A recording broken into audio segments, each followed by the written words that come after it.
Hi, my name is Taylor Chang, the Doris Duke Theatre Manager, and welcome to the 7th Annual Honolulu Surf Film Festival. Hello, my name's Abby Algar. I'm the film curator at the Honolulu Museum of Art, and I really want to thank the presenting sponsor of the Honolulu Surf Film Festival, Nordstrom. Thank you so much for supporting the festival again this year. It's awesome.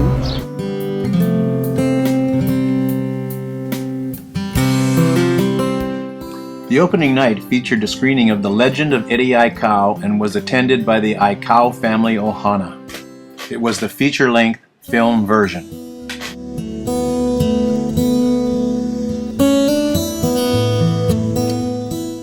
I asked Saul to tell us about their first surfing experiences. Our very first surfboard was Clyde, myself, and Eddie went to, at the time it was called the Steamboats. Steamboats had a surfboard concession out in Waikiki. And that was the first time in the documentary. Clyde talks about it, the first time that we went surfing and standing up and riding the wave. And this was Sam Steamboat. Sam Steamboat, and they had a surfboard rental in Waikiki. And that's where Clyde, myself, I think Gerald and Eddie, we all went over there, rented our first boards and started surfing. But that's what I remember of our first time getting aboard and surfing. Okay, say aloha. Aloha. Okay, thanks.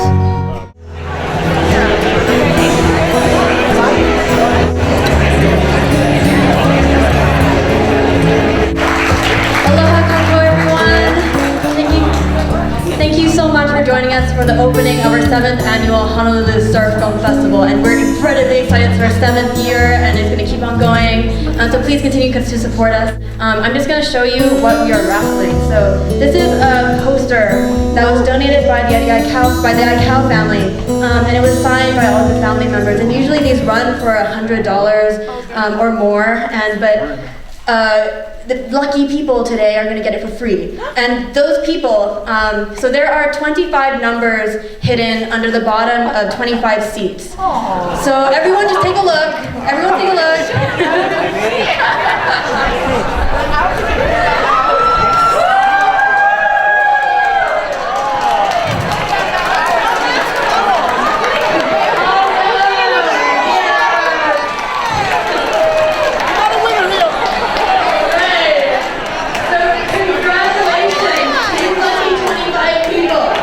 Given to one special person, and that person, if you look underneath their seat, there's 3 stars, like a triple star. Yes, back there in the back. Awesome. My name is Abby Algar, and I'm the film curator here at the Honolulu Museum of Art. And we're so proud to be able to mount this festival in the birthplace of surfing, and this evening to be able to bring it back home with this film, HAWAIIAN, The Legend of Eddie Aikau, in celebration of the life of one of surfing's most revered and legendary figures, and the culture which he loved and strived to preserve. We're honoured this evening to be joined by several of Eddie Aikau's family members, including his sister, Myra Aikau, and brothers, Clyde and Solomon Aikau. And I would just like to thank them and the Eddie Aikau Foundation for being here with us this evening and for sharing their brother's remarkable story with the whole world. Thank you so much.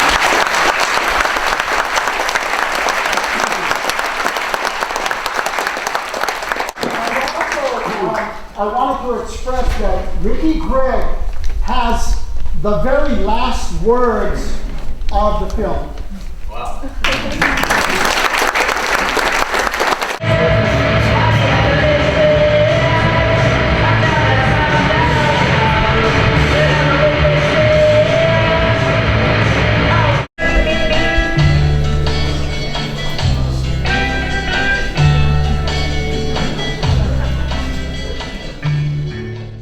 Anyway, we're always very honored and very privileged to have the opportunity to come and share some, stories about Eddie. Any questions in the audience you guys want to know, or inside scoop on? Go Go ahead. Were you guys associated with Gabby?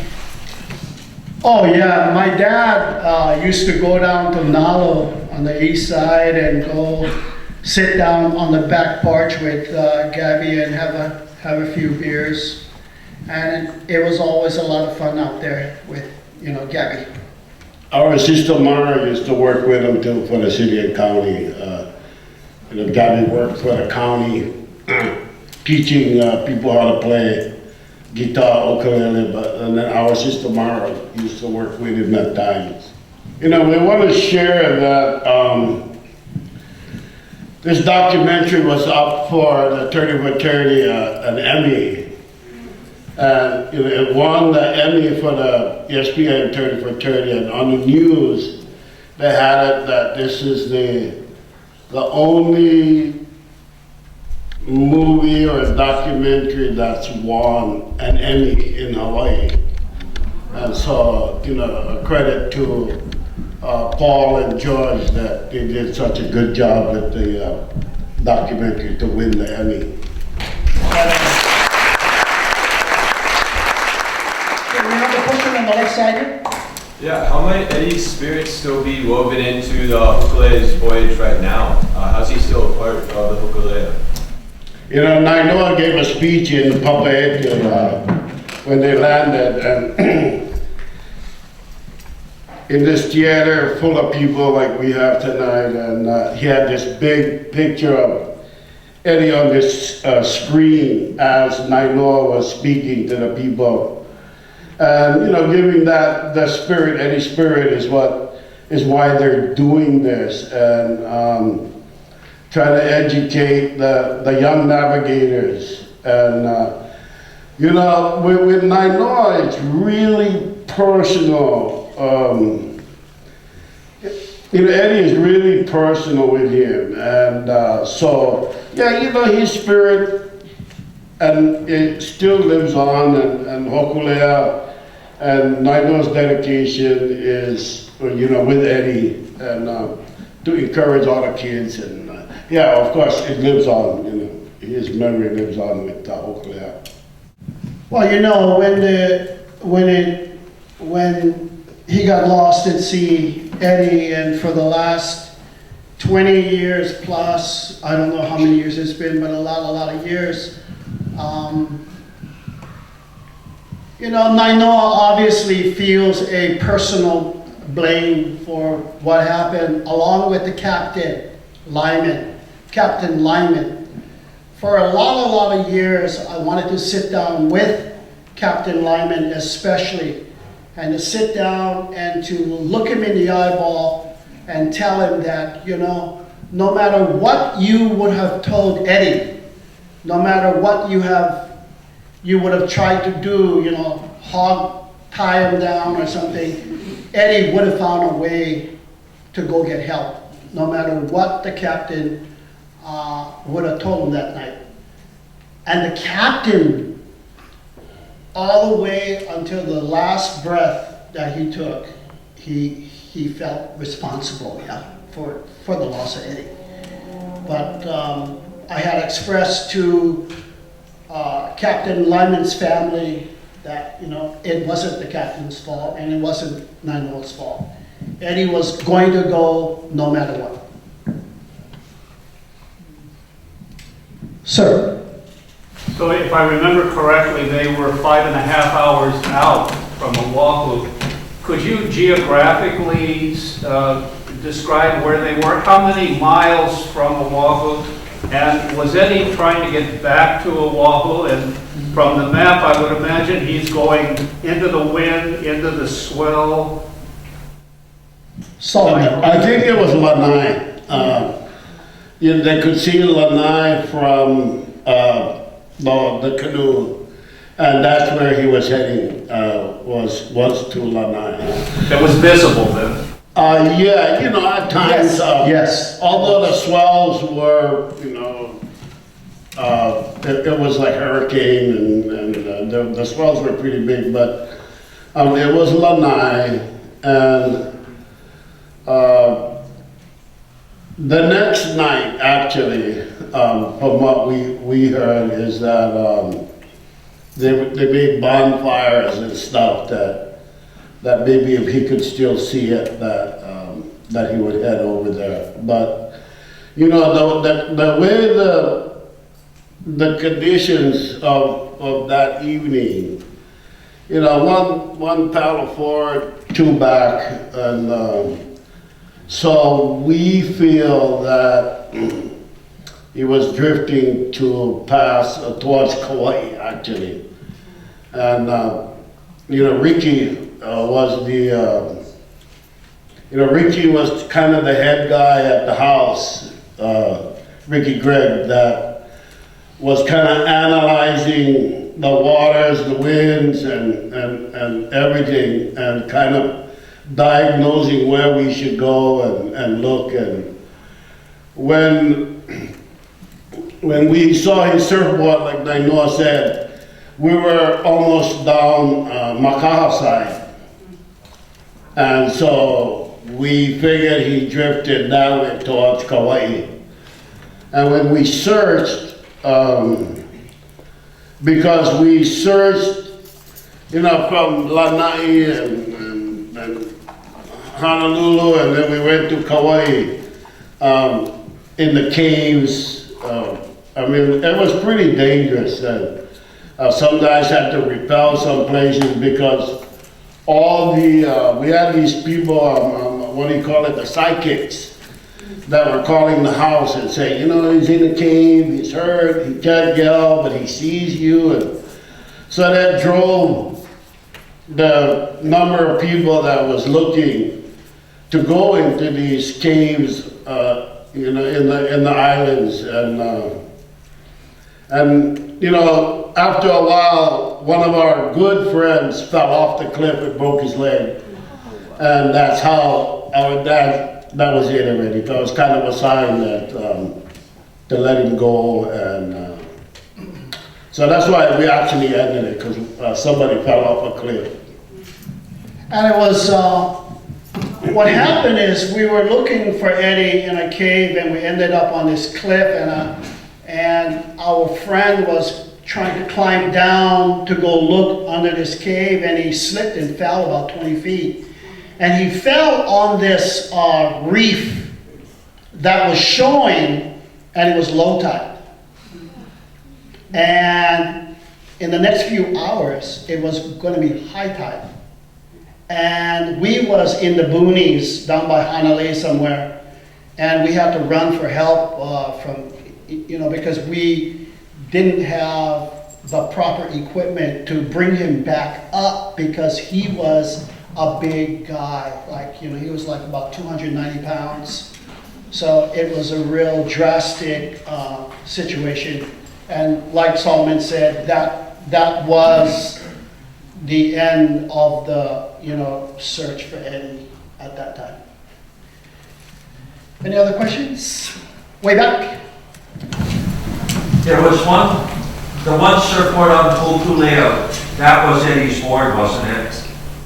Yeah, that was the board he had, and I was on the same helicopter with Nainoa, and it was just as Nainoa said. We saw it, and at the time, hopefully the radar or something would pick us up, and like Nainoa said, when we went down, it was gone. We couldn't see it anymore.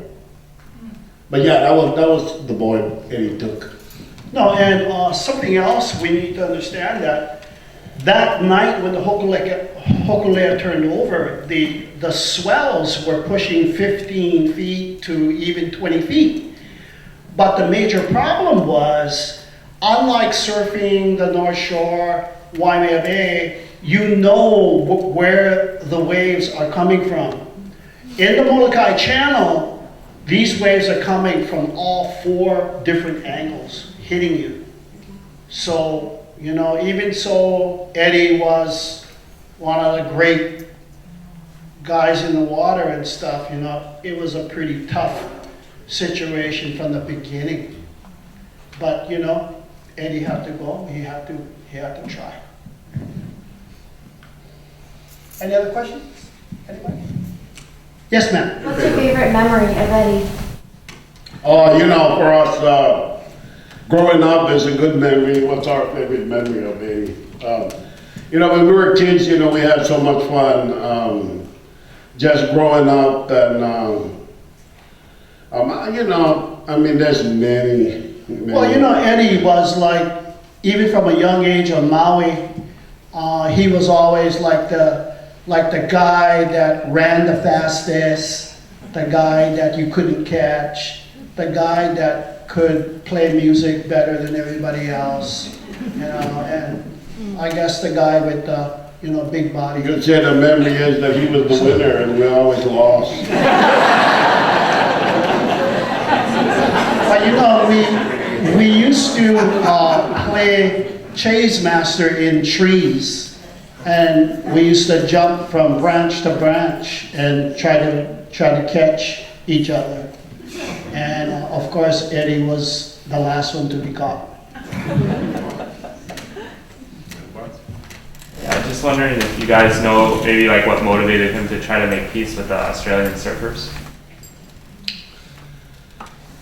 Well, you know, that's just the kind of guy he was, right? I mean, he was, you know, he like protected the North Shore, and this was happening on the North Shore, and you know, Eddie was that kind of guy, bro. You know, he saved, you know, everybody, like he said, the same guy 3 times, right? And then, you know, he'd still laugh and play with the guy, but you know what, that was just something, I guess, that he knew that he was the only guy, like they said, that the guys would listen to, so. You know, and the years that we used to work at the Bay, and again, Eddie was the first lifeguard in '67, and then I joined him in '69, all the way up to '78. And again, this was 10 years. And in 10 years, you know, saving literally thousands of lives. We had no jet skis. We had no speedboat, no Zodiac, no helicopter. The Sunset higher station guys would come down and help us out, but they would show up in their clothes that they would do, you know, the fires. So me and Eddie would have to save lives with just our fins and surfboards. So never lost one person in 10 years, so we're stoked on that for sure. Sir? The segment about South Africa, weren't the organizers aware of the ramifications of what could happen to him down there? I mean, it seemed like everybody was thinking. Like they were showing on a video, Shaun Thompson's dad was like the top guy there operating the surfing event. And, you know, like Shaun said, he went to go see the dad and, you know, oh, Dad, we have a big problem, but I don't know what happened after that. But, yeah, it was a... Well, lucky for him that the Holmes family took him in, and you know, I don't know if, you know, some of you know Jody, but Jody is the daughter of the parents that took Eddie in, and Jody is, she works for Quicksilver. She's a stand-up person on the North Shore, and you know, praise the Lord that they took him in, and then he came home. Anyway, the Holmes family took him in South Africa and took care of him. Took care of him royally. So when the Australian family was passing through Hawaii to go back to Australia, they came to stay with us in our graveyard. And they stayed with us for about 2 years. Yeah, they actually stayed with us for 2 years. Yeah, but to answer your question, yeah, it was a weird thing that nobody knew about that. And You know, Eddie just found out when he was checking in, so the organizers, which is correct, you know, they should have known that, but we don't know. And I guess they just passed everybody because he was Hawaiian, right? Instead of African looking guys, you know, he was Hawaiian, so I don't know. They should have, I guess, looked into that better. But you know what? He was okay, and he came home. So. Is the graveyard house still there? Yeah, our house. Well, you know, the original house, no, but we still live down there. Our sister lives there. Our sister Mara has the house, and that's kind of the center of, you know, our functions. And but yes, we still live down there. Almost 50 years. Almost 50 years, I think, we're down there. Yes, ma'am. Do you think, or did Eddie or the rest of the family still maintain a connection with your birthplace in Maui? And also, did Eddie ever surf any lakes there with Jaws? What's that?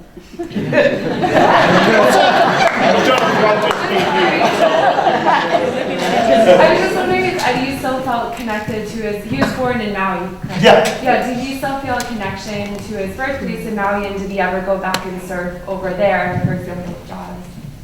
Well, no. You know, the surfing is all on this side, except for the place in Lahaina where they said no. You know, nothing. We are connected there, and when we go there with that, because we do talks like this, where they show this film there, we let them know where we used to live, and right across the street is where our dad took Eddie surfing, and but yeah, you know, we're still connected, and but not too much surfing in Maui, mostly over here. Yeah, most of our cousins was police officers in Maui. My uncle was chief of police. My family actually comes from Hana, Maui. My grandpa was a sheriff of Maui. We have a photograph of him with a big black hat and a big badge. Sheriff of Hana, Maui. Any other questions? Way back there. Can you please describe the moment for your family and for Eddie when he won the Duke? Okay, the last part. When he won the Dukes, the emotion from the family when he won. Oh. Who won the Duke? What? Right.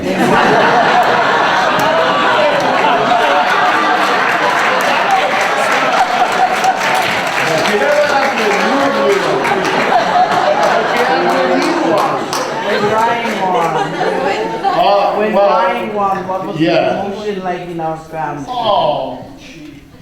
No, we were all happy for him. We were all happy for him because he tried, like, you know, like the movie shows. He tried a long time, and he finally won, and you know, we were all stoked that he won. And but you know, the thing is that Eddie wanted to win the Duke Kamaboko event when the Duke was still alive, is what he wanted to do. But I think when Eddie won the Duke had passed maybe a year before that. But yeah, he was super jazzed on that. You know, and Clyde, I mean, you know, not boosting his ego. You know, Clyde is the only guy that won a contest at the Bay twice. There's no other person. There's no other person that has won 2 contests at Waimea Bay at the Wave Heights that Clyde won it. Kelly got close, and then, but I think Long just beat Kelly out. But Kelly would have been the second guy to have won twice. But FYI, Clyde twice.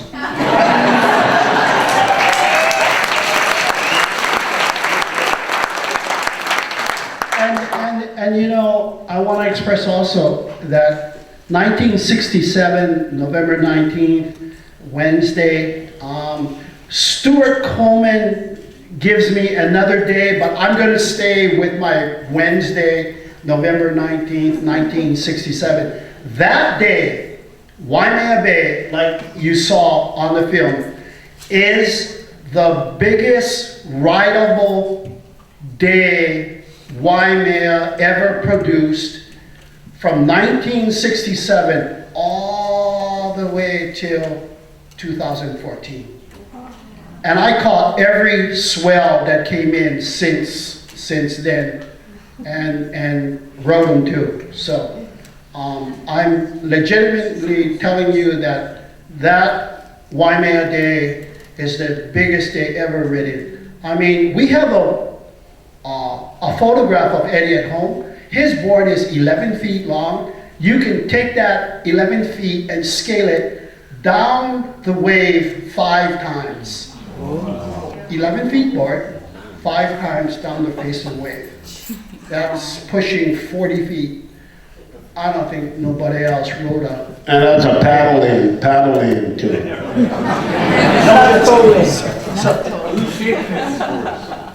You know what's so funny about that? Okay, the question is, who shaped Eddie's red 11-foot Hobie sticker red gun? And even I didn't really know until about 2 years ago. Wow. Dick Brewer. Yeah. Yeah. And I just found that out about a couple of years ago. You know, his board is like old school board. I mean, it's just, if you look at it, it's really straight. I mean, today, you know, you look at the boards today, you know, they're all got these scoops, but, you know, you don't know how he rode that board, because I don't think there's a surfer today that could ride that board on a 20-foot, 30-foot wave. That board. Yeah, it was like the old board. You know, I remember him saying that just the tail would be in the water because of the pintail, the design of his board. And that would be the only part that would stay in the wave is the pintail. Okay, if you guys want to really look at the surfboard, you guys have a treat. It's down at the Quicksilver store in Waikiki, and it's right on the wall. So if you're in the area, you should go check it out. And the shorts. Dick Brewer also shaped And the Jerry shorts. Lopez. What kind of relationship did he have with Jerry? You know, they were all good friends. You know, in the day it was, Jerry's was, lightning bolt. Oh, yeah. Jerry was shaping and his boards were lightning bolt. Right. But, you know what, they were all good friends, right? I mean, you know, when you're out there and it's that big, you know, it's and also Jerry was not a big wave rider. Jerry was Banzai Pipeline, end of story. I mean, he would come surf Sunset Beach, but not real, you know, Stoke. Pipeline was his trip. So. And a movie star, you remember, somebody must know what movie that is he was in, I forget.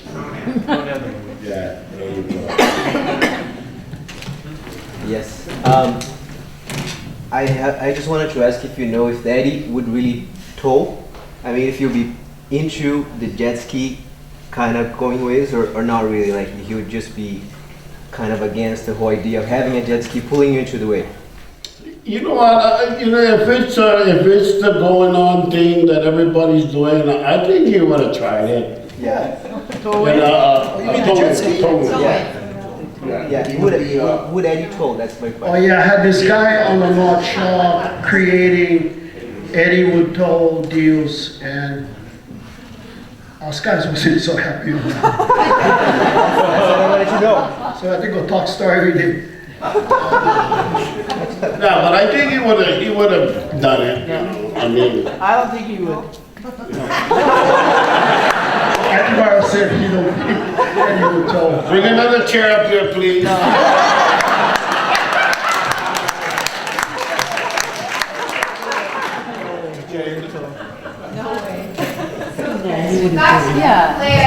How do you think that Eddie would felt about the worldwide voyage and its importance to Hawaiian culture specifically?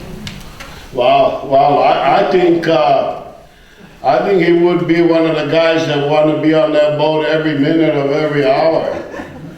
By the way, I am going to go on the Hokulea voyage mid-November to New Zealand. To New Zealand, you're on with Cat Fuller? Oh, I'll be with Cat Fuller? You're on the boat with Captain Fuller? Never mind. You're on the boat with Captain Fuller. Awesome. Tell him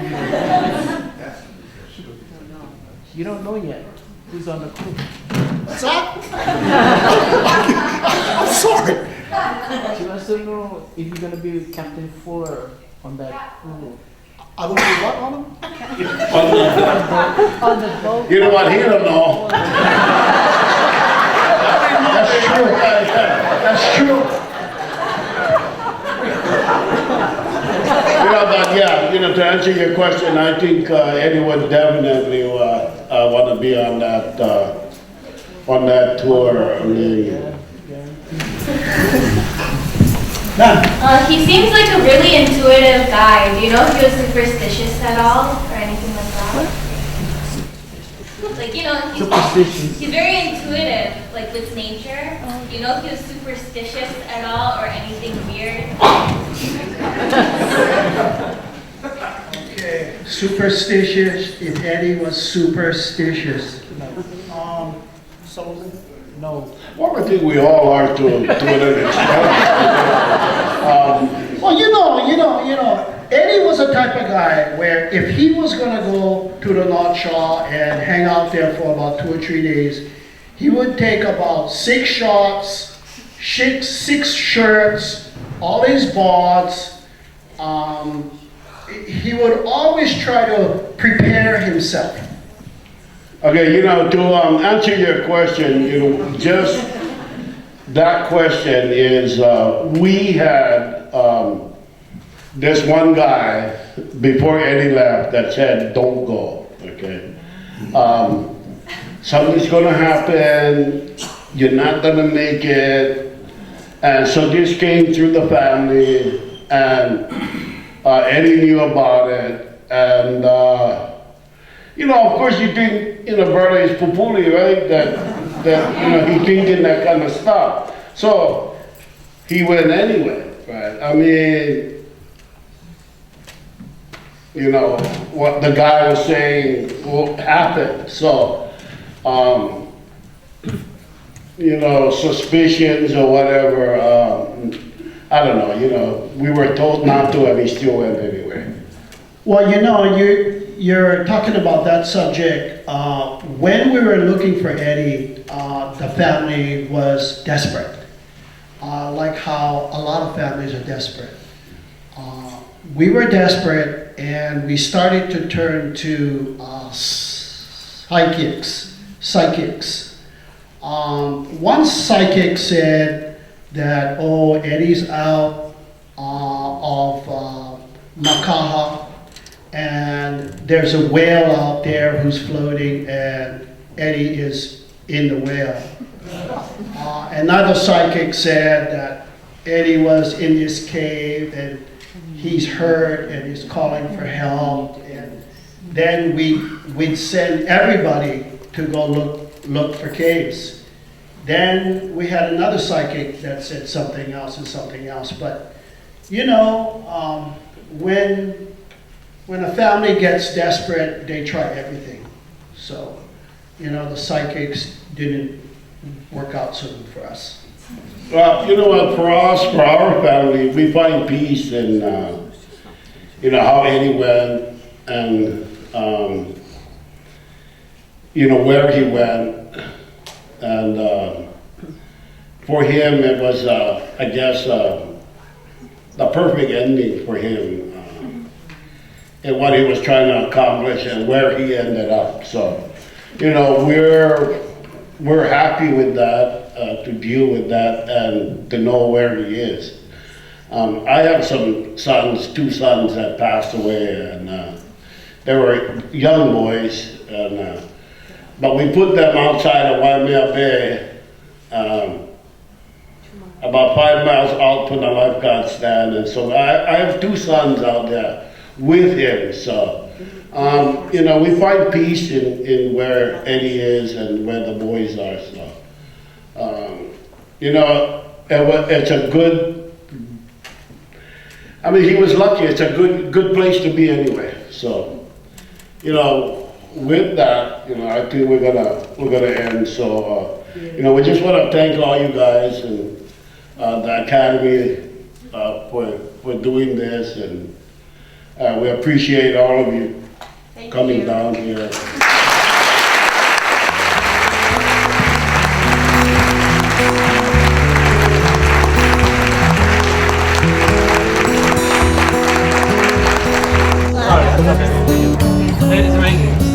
Good, my brother. Thank you.